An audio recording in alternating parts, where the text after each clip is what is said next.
చంద్రబాబుకు మోడీ వెన్నుపోటు, కూటమి సర్కార్ కూలడం గ్యారంటీ. దేశవ్యాప్తంగా మళ్లీ జమిలి ఎన్నికలపైన కొత్త చర్చ జరుగుతోంది. ఏ క్షణమైనా జమిలి ఎన్నికలు వచ్చే ఛాన్స్ ఉన్నట్లు విపరీతంగా వార్తలు వస్తున్నాయి. ఒక దేశం ఒకేసారి ఎన్నికలు అనే నినాదంతో మోడీ ప్రభుత్వం ప్రతిసారి ముందుకు వెళ్తోంది. కేంద్రంలో అధికారంలోకి వచ్చినప్పటి నుంచి బీజేపీ ఇదే నినాదాన్ని తెరపైకి తీసుకొస్తోంది.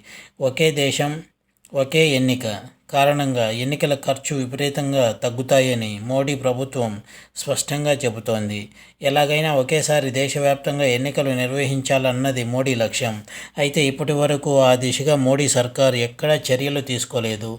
కానీ మళ్లీ జమిలి ఎన్నికల పైన దృష్టి పెట్టినట్లు తెలుస్తోంది. కేంద్రంలో మోడీ ప్రభుత్వానికి ఈసారి సరైన మెజార్టీ రాలేదు. నితీష్ కుమార్ అలాగే చంద్రబాబు నాయుడు సహాయంతో కేంద్రంలో ఎన్డీఏ ప్రభుత్వం ఏర్పాటు అయ్యింది. అంటే మిత్రపక్షాలు సైడ్ అయిపోతే మోడీ ప్రభుత్వం కుప్పకూలడం గ్యారంటీ. ఇలాంటి నేపథ్యంలో మోడీ మధ్యంతర ఎన్నికలకు శ్రీకారం చుట్టేందుకు రంగం సిద్ధం చేశారట. మధ్యంతర ఎన్నికలు జరిగితే ఖచ్చితంగా మోడీ ప్రభుత్వానికి మేలు జరుగుతుంది. దేశవ్యాప్తంగా ఒకేసారి ఎన్నికలు నిర్వహించడం వల్ల మోడీ ప్రభావం అన్ని రాష్ట్రాల్లో స్పష్టంగా కనిపిస్తుంది.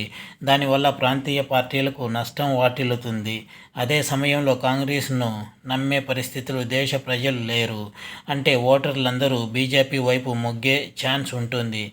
అందుకే మోడీ ప్రభుత్వం మధ్యంతర ఎన్నికలకు వెళ్లే ఛాన్స్ ఉన్నట్లు వార్తలు వస్తున్నాయి. అయితే 2026 వరకు ఈ ప్రక్రియ జరిగే ఛాన్స్ ఉన్నట్లు వార్తలు వస్తున్నాయి. అయితే జమిలి ఎన్నికలు నిర్వహిస్తే చంద్రబాబు కూటమికి బీజేపీ గుడ్ బై చెప్పే ఛాన్స్ ఉందట. ప్రాంతీయ పార్టీలు ఇలాగూ నష్టపోతాయి కాబట్టి సొంతంగా ఏపీలో ఎన్నికలకు వెళ్లే ఛాన్స్ ఉందట. అందుకే చంద్రబాబుకు వెన్నుపోటు పొడిచేలా మోడీ ప్రభుత్వం వ్యవహరిస్తుందని వార్తలు వస్తున్నాయి. ఇది వ్యూవర్స్.